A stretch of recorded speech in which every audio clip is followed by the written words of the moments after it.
Dylan got out of surgery yesterday, and talked to him last night. Seems like he's in good spirits and everything went well. Gunnar Gatula got out of surgery yesterday as well, and was in good spirits. I saw him; he was in the training room this morning. So both surgeries were successful, and we're hoping and wishing those guys speedy recoveries. So, did Dylan in particular have any impact on the week before the surgery, talking to the team or being around? I think he was a great teammate. Talked to the team in the team meeting. He's hoping he can get back here tomorrow. Our travel plans are very up in the air right now because of the government shutdown and how that might affect air travel. So we're kind of in some meetings right now trying to figure out when we can fly out there.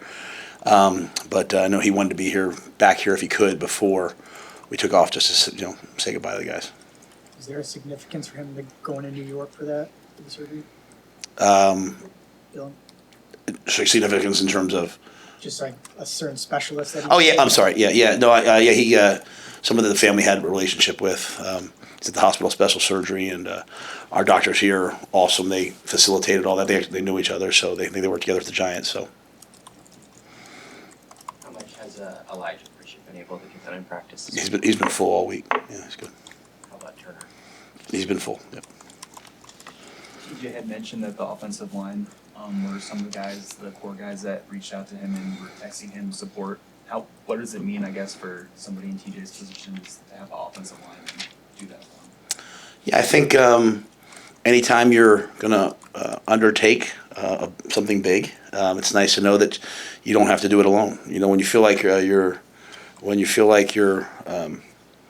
doing something on your own, it puts tremendous pressure and strain. When you feel like you're a part of a group that's going to go do something, it provides joy that you get to be a part of it. And so, even out there at practice today, we're out there in helmets and spiders, and Dane makes a diving catch in the end zone. Like, I'm not used to seeing guys dive in spiders, and not in pads, but I think there's a focus around making sure that everybody does their job at a high level. And I think we all are excited, not just like, hey, we're going to support TJ. We're excited for TJ, and we want to see him go out there and play. Eric Crouch was out at practice today, and he was talking to TJ like, "Hey, let it rip, man." So I think we're excited to see what he can do. When you've had freshman quarterbacks have to step in the past, what are some things that you like to see early on in a game that the guy's settling in and looking comfortable? Yeah, I played a freshman quarterback at Temple my first year. I played a freshman quarterback at Baylor. I played a freshman quarterback here last year. I just think part of it is as a coaching staff, doing the things that they're most comfortable with. Maybe not the best play for this coverage, but the best play for that person. I think TJ's unbelievably adept in this offense. Thankfully, he was here this spring. He has a really good feel for it. We've given him reps all year long. He's played in a couple games. You can go out there and say, hey, don't turn the ball over, don't do this, don't do that. And then he'll play a game of don'ts. We're gonna go play. And to me, this is an amazing opportunity for our team to just let it rip and go play. And so I'm excited for him. What have you seen out of him just in terms of being a leader and kind of going from the number 2 guy to the guy?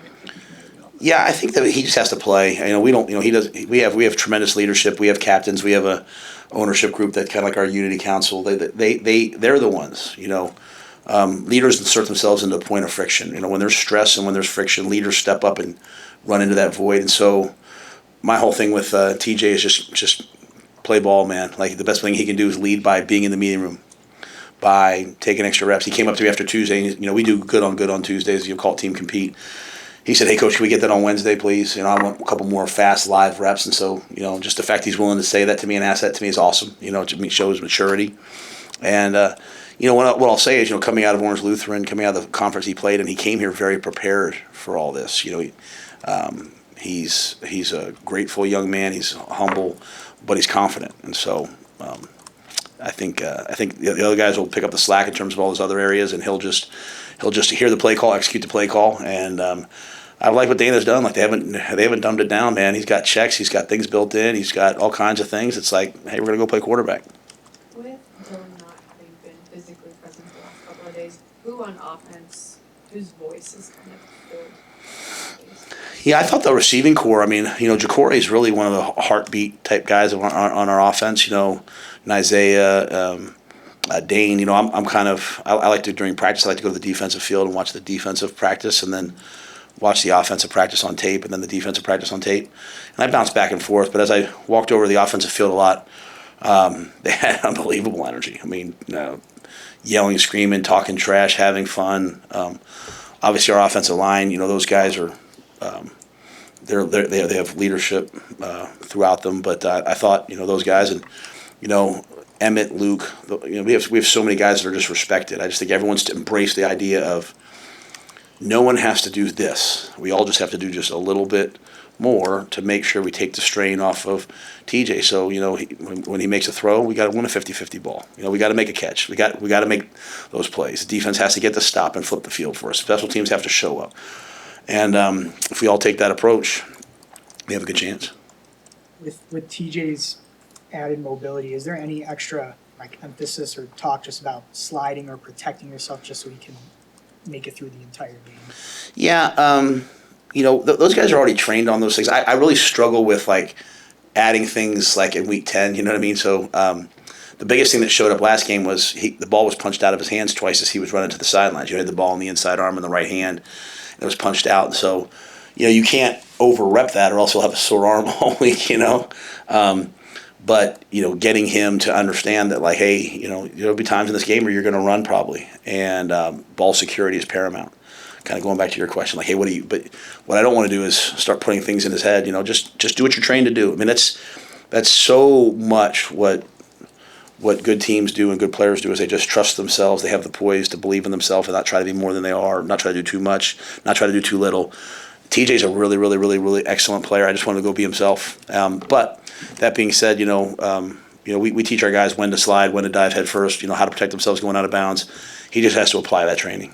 During UCLA's 3-game winning streak last month, what changed for them outside of the obvious with the coach? From a football perspective, was there a big shift that they made? Yeah, it looked like they really started to use the quarterback's legs. It looked like maybe they simplified the offense. They've taken chances. They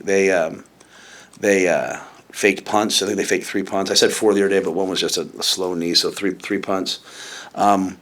But the quarterback is the leading passer. He's also the leading rusher. Now, that's not in every game. Some of the games, they've gotten to some zone reads, and the tailbacks have hit big, long, explosive runs, and they're converting a ton of third downs now. And I think the third down really has been the magic for them. There was an 18-play drive. They think they completed 3 or 4 of them, and the quarterback can do it. He's an outstanding player. He can do it with his feet as much as his arm. So if you play zone coverage, he'll find the holes. If you play man coverage, he's going to duck the ball down and run.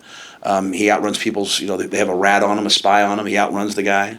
So it's a great week for our D-line. They have to produce, they have to show up, and they have to pass rush.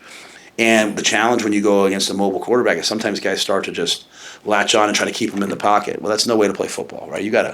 You have to get off and beat the guy in front of you, and then transition your eyes to the quarterback and accelerate. And so I know it's been an emphasis this week. It's been an emphasis all year, mobile quarterbacks versus us.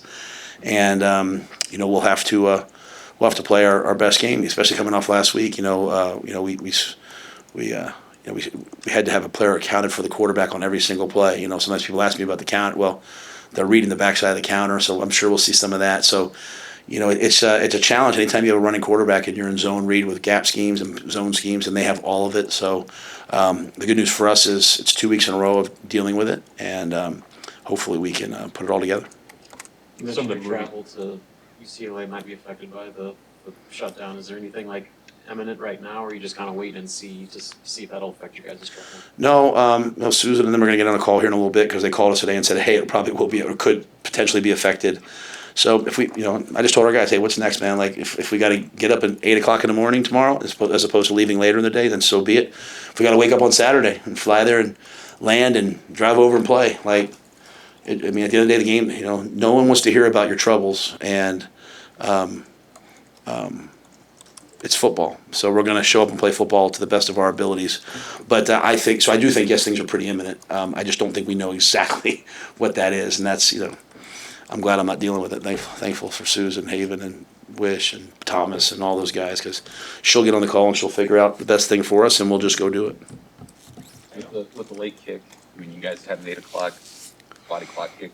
in August too. Anything you learned from that one way or the other that'll be helpful as you kind of kill a day Saturday? I mean, I thought we played really good in the Cincinnati game. I thought we played really poorly in the Minnesota game. I thought we played really well last week. You know, at the end of the day, it's really all about your mind, right? Your mindset. You know what I mean? If you're ready to play, and what I want is I want people to watch this game and say that's a team that cares about each other. You know, I mean, I as I said the other day, either you're in or you're out, right?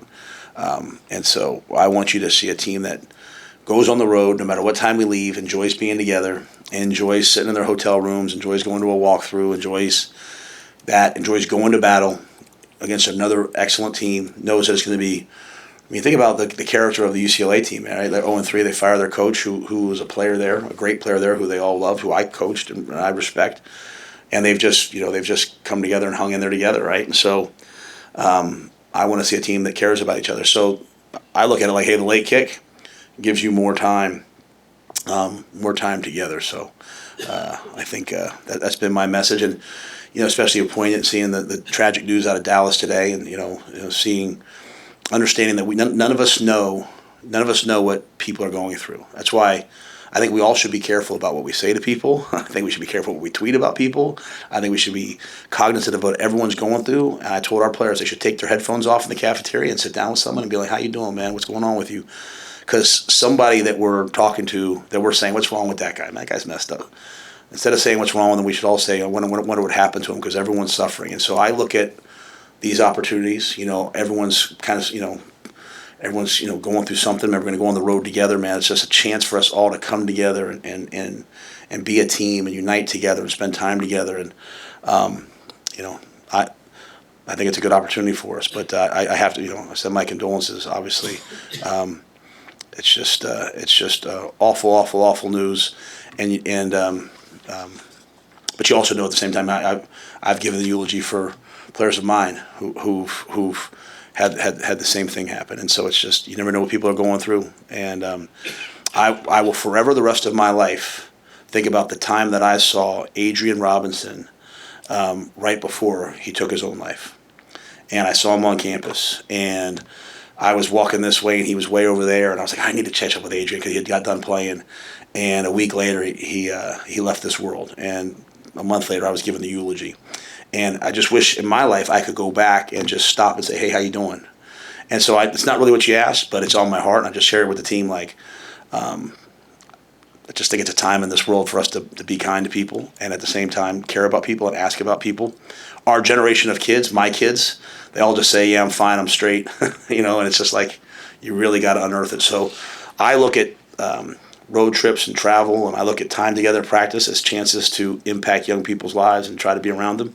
And I would encourage everybody to. I would encourage everybody today with your own kids or the people you work with, just check on them because, that young man scored a touchdown just a couple days ago. And on the outside world, you'd think he's at the pinnacle, but he's dealing with something, and I don't know what it was, but I pray for him and his family. So, that's the weight of coaching young people today. And, they're going through a lot, way more than I went through growing up. So,